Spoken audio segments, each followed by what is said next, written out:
He's not my son, but I'm not leaving him. The boy didn't run, even when they told him to, even when they grabbed his arm. He just stood there, shaking, breathing fast, but not moving. "Come on," one of the men said roughly. "You're coming with us." The boy pulled back, trying to free himself. "No," he whispered. "Please don't take me." His voice cracked, small, terrified. The men didn't care. They started dragging him forward, boots scraping against the dirt, hands too strong to fight. The town watched. From a distance, from behind doors, from windows. No one stepped in. No one said a word, because everyone knew these men didn't come to ask. They came to take. The boy looked around, desperate, hoping someone would help. Anyone. But there was nothing. Just silence. Just fear. "Please," he cried louder now. "I didn't do anything." The man holding him laughed. "Doesn't matter." The boy stumbled, fell to his knees, still being pulled, still fighting, still losing. And then the pulling stopped. Suddenly, abruptly, the man frowned. "Let go of him." The voice came from behind, low, calm, but heavy. The man turned, annoyed. "Mind your business." I said. A pause, slow footsteps in the dust. "Let go." A cowboy stepped forward, tall, still, eyes locked on the boy, then on the man. The grip on the boy tightened. "Or what?" the man challenged. Silence. The cowboy didn't raise his voice, didn't reach for his gun. He just said, "He's not my son." A breath.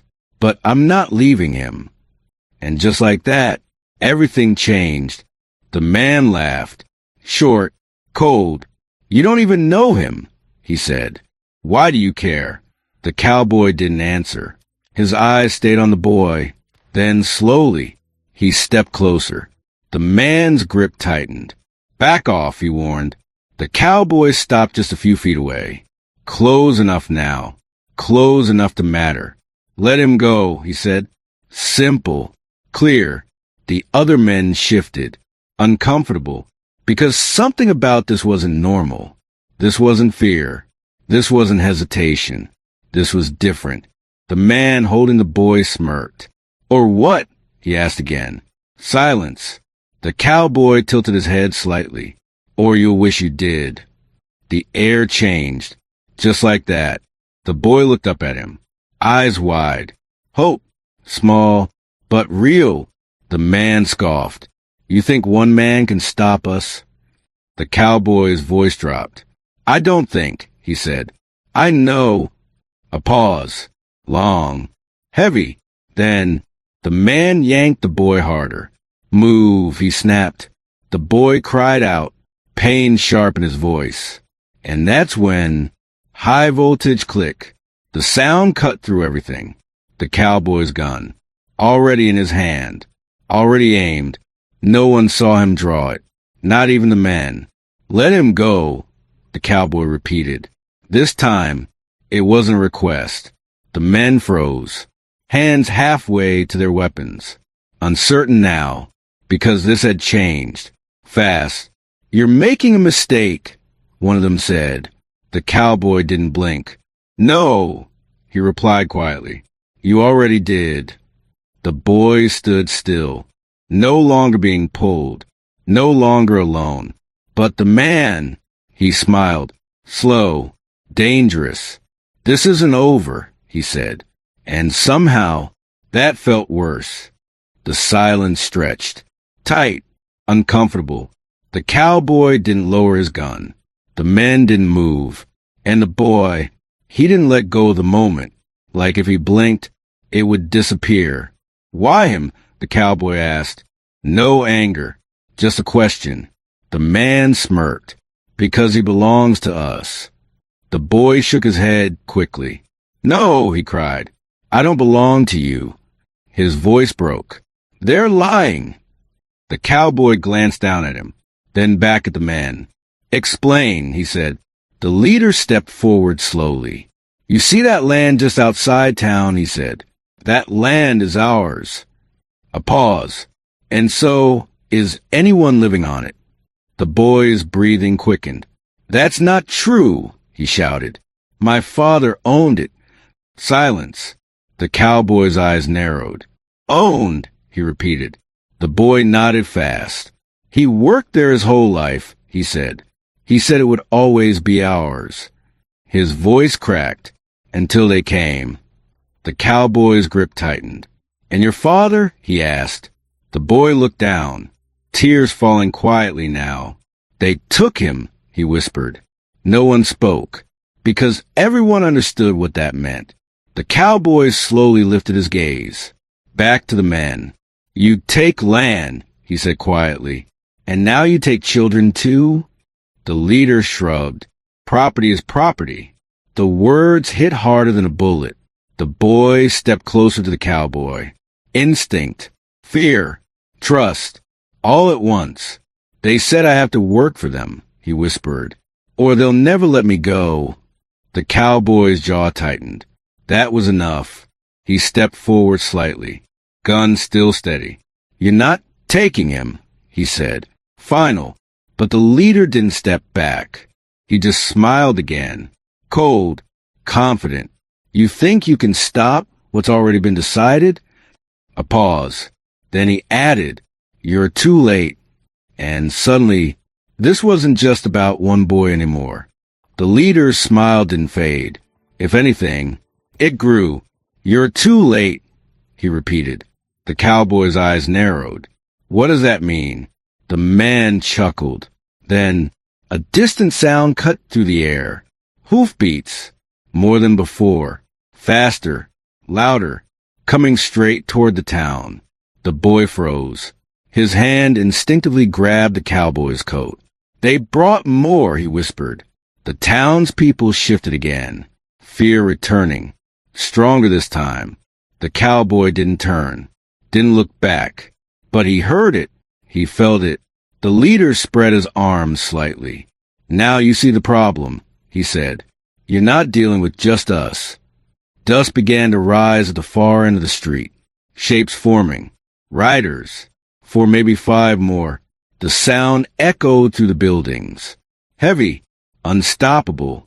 The men in front stepped back slightly. Confidence returning. You should have walked away, one of them said. The cowboy finally glanced behind him. Just once. The town. Watching. Again. Silent. Again. The boy looked up at him. Fear back in his eyes. Are they going to take me? He asked quietly. The cowboy didn't answer immediately. Instead, he stepped forward. Just one step. Putting himself fully between the boy and the men. Then he said, No. Simple. Certain. The boy held on to that word. Like it was everything. The riders arrived, stopping beside the others. Now they were surrounded. More guns. More men. More danger. The leader tilted his head. Last chance, he said. Walk away or get buried with him. Silence fell again. Heavy. Waiting. The cowboy's hand didn't move. His eyes didn't blink because some lines, once crossed, can't be stepped back from. The street felt smaller now. Too many men. Too many guns. And only one person standing in front of it all. The cowboy didn't move. But the boy did. Slowly. Carefully. He stepped out from behind him. No! The cowboy started. But the boy shook his head. Tears filled his eyes. It's okay, he whispered. Then he looked at the men. Fear still there. But something else too. Something stronger. If you want someone, he said quietly, take me? Silence. The cowboy's eyes snapped toward him. What are you doing? He asked. The boy didn't look back. They're not going to stop, he said, his voice trembling now. And I don't want anyone else to get hurt. The words hit hard. Too hard. The leader smiled. There it is, he said. Smart kid. The boy swallowed. I'll go, he added. A pause. Just don't hurt him. He glanced back at the cowboy. For a moment, just one, like he was memorizing his face. The cowboy stepped forward instantly. No, he said, firm, final. But the boy shook his head again. You already did enough, he whispered. The cowboy's jaw tightened. This wasn't right. This wasn't fair. But the boy kept talking. My father said, he said softly, sometimes you have to be brave, even when you're scared. Tears rolled down his cheeks. I think this is that moment. Silence fell across the street. Even the men seemed to pause. Because this wasn't fear anymore. This was sacrifice. The cowboy looked at him, really looked, and in that moment, he made a decision, one that would change everything. The boy stood still, waiting, ready to give himself up, and for a moment, it felt like the world had gone quiet again. Then, the cowboy stepped forward, fast, placing himself between the boy and the men. No, he said, his voice low, unshaken. The leader frowned. We already agreed, he said. The boy comes with us. The cowboy shook his head slightly. You misunderstood, he replied. A pause. Then, if anyone's going, it's me. Silence hit harder than a gunshot. The boy's eyes widened. No, he cried. The cowboy didn't look back. Then take me first, he said. The men exchanged looks. Confused. Annoyed. You, one of them scoffed. What use are you? The cowboy's expression didn't change. I'm stronger, he said. I'll work harder. A step forward. I won't run. The leader studied him, thinking, calculating, because this wasn't part of the plan. The boy shook his head again. You don't have to do this, he whispered. The cowboy finally glanced back. Just for a second. Yeah, he said softly. I do. Silence stretched. Heavy. Then, a voice broke it. Enough. Everyone turned. One of the townsmen stepped forward. Then another. Then more. Standing beside the cowboy. Not behind him. With him. You're not taking either of them, the man said. The leader's confidence cracked. You think you can stop us? This time, the answer didn't come from one voice. It came from all of them. Yes. A long pause. Then, the leader exhaled sharply. This isn't worth it. He turned his horse. The others followed. And just like that, they were gone. The boy stood there, shaking, but safe. He looked up at the cowboy. Why? He asked. The cowboy gave a small smile. Because someone should have done it sooner. The boy nodded slowly, then stepped closer. Not alone anymore. Sometimes, family isn't who you're born with. It's who refuses to leave you behind. Red heart,